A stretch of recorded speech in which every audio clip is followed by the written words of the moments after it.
Graça e paz, meus amados irmãos e caros ouvintes.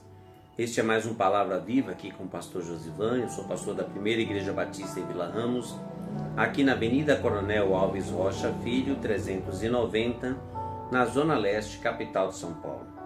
Antes de lermos o texto da nossa meditação, sempre tenho insistido para que você compartilhe, curta e faça a sua inscrição no canal. Você vai ajudar a chegarmos mais longe com esta reflexão do Palavra Viva.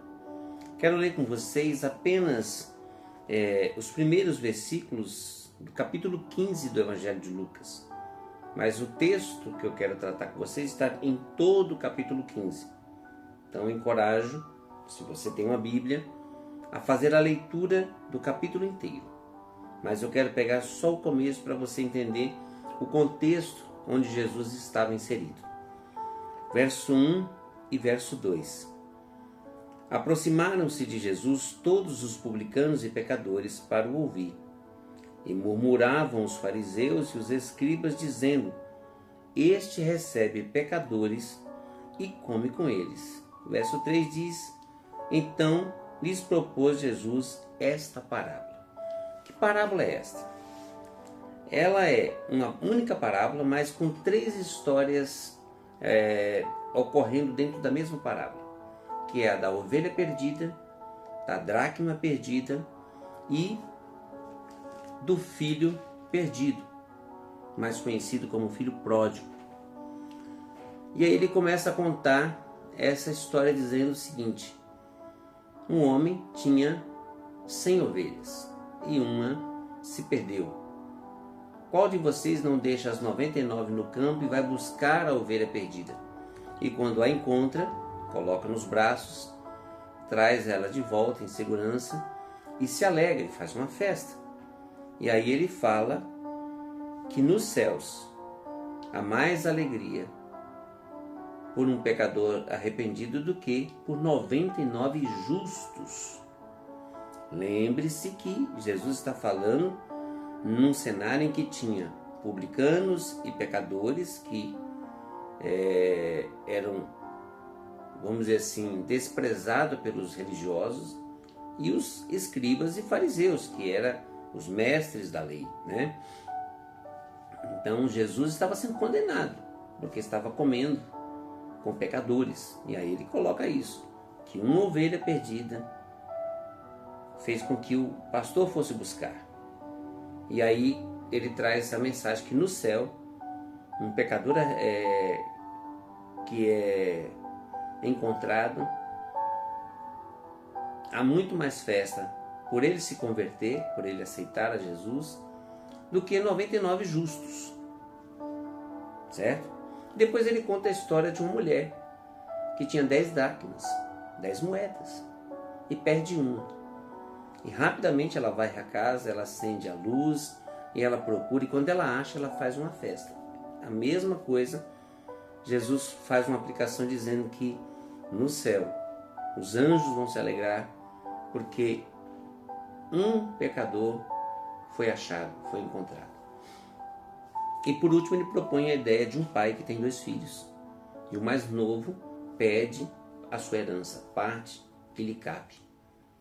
E diz o texto que o pai repartiu algo inédito, porque o filho mais velho, naquela cultura, tinha o direito de receber o dobro do que o outro receberia. Mas se ele repartiu, metade para cada um. Deus não faz separação e nem coloca ninguém com valor maior ou menor. Para Deus, todos têm o mesmo valor. Aquele filho, nós conhecemos a história, vai embora, gasta tudo, perde tudo, chega ao ponto de trabalhar num chiqueiro de porcos, cuidando de porcos, até que ele se arrepende, cai em si e diz: vou voltar porque eu pequei contra Deus e contra meu pai, e vou pedir para que ele me trate como um dos seus empregados. O texto nos diz que quando o pai, que estava na varanda, avistou o filho, correu na direção. Isso era inédito. Um ancião jamais se levantaria ou iria correr na direção do filho. É o filho que vai na direção do pai. Mas ele foi, abraçou, beijou, recebeu e lhe restaurou a condição de filho. Pediu para colocar sandálias, pediu para colocar um anel, enfim. Só que, ao preparar um banquete, mandar matar um novilho cevado, o filho mais velho, ao chegar do campo, fica enciumado. E ele pergunta o que está acontecendo a um dos serviçais, e o serviçal diz o seguinte: olha, teu irmão voltou e teu pai mandou matar um novilho gordo. O pai, percebendo que o filho mais velho não havia entrado, vai até o filho e diz: tudo que eu tenho é seu. Por que você está reclamando? E olha que o filho estava dizendo: o senhor nunca me deu um cabrito para festejar com os meus amigos. Hipócrita. Por quê? O Senhor já tinha repartido a herança. Portanto, ele já tinha recebido metade de todos os bens. Olha como tem, recebe e ainda reclama. Eu conheço pessoas assim. Talvez você conheça também. Mas ele diz para o filho: venha, vamos entrar. Esse teu irmão estava morto e reviveu. Estava perdido e foi achado. Nós precisávamos nos alegrar com o retorno dele. O que eu aprendo com esse texto? A ovelha, ela não volta sozinha. Precisou do pastor ir buscar. A dracma perdida é um ser inanimado, é um objeto. Se não for procurada, jamais será encontrada. Agora o filho, o pai não foi buscar. O filho volta. Quem é filho volta para a casa do pai. E se você está longe dos caminhos do Senhor e entende que Deus é teu pai, volte para os caminhos do Senhor. Pastor, e o outro irmão? O outro irmão é o religioso, que tem tudo, não sabe aproveitar, ainda exige e reclama. Resta saber quem é você. Se você é filho, você volta. Se você se considera justo, você se considera melhor do que os outros. Mas o pai aqui está mostrando que nenhum dos dois filhos, nenhum dos dois estava honrando e reconhecendo que era o pai. Ele foi atrás do pródigo, o recebeu, e ele foi atrás do religioso. A moral da história aqui é um pai amoroso que vai ao encontro dos seus filhos. E a grande questão é: quem é você, quem sou eu nesta parábola? Somos o pródigo ou somos o que ficou na casa e não reconhece que faz parte da casa? O pai não muda, o pai é o mesmo. Portanto, entregue sua vida a Jesus. Se você está longe dos caminhos do Senhor, volte, porque vai haver festa na casa do Pai. Vamos orar? Pai amado, Pai querido, muito obrigado por tua palavra. Muito obrigado porque o Senhor é um Pai amoroso, misericordioso, e o Senhor tem nos sustentado em todos os momentos, apesar de nós. Perdoa os nossos pecados, perdoa as nossas falhas, aumenta a nossa fé em Ti e tem misericórdia das nossas vidas, Deus. Que esta palavra ache espaço nesses corações, em nome de Jesus.